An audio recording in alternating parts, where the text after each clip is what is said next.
To pair the blind and the remote, firstly select the correct channel you wish to install the blind on, using the left and right buttons at the bottom. Press the red button on the motor until the blind jogs up and down. Turn the remote and press the C button on the back until the motor jogs again.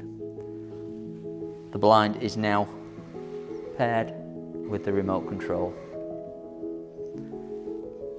If the blind is going in the wrong direction, we need to press the stop button and the L button together.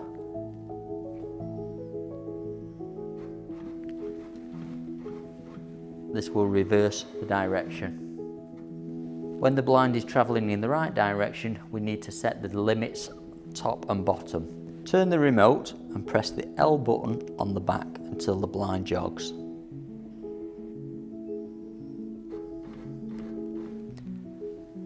Setting the top limit first, press up. When we get close to the final position, press the stop. You can then fine tune by pressing up or down. When you're happy with the position of the blind, turn the remote and press the C button on the back to confirm. To do the lower limits, press the down button. When you're getting close to the closed position, press stop.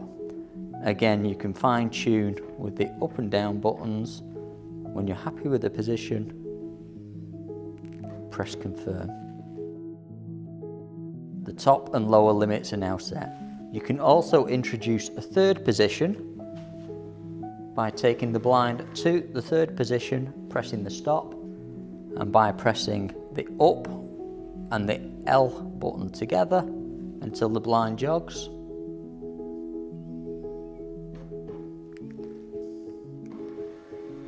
Now with the press of the stop button, the blind will go to that third position.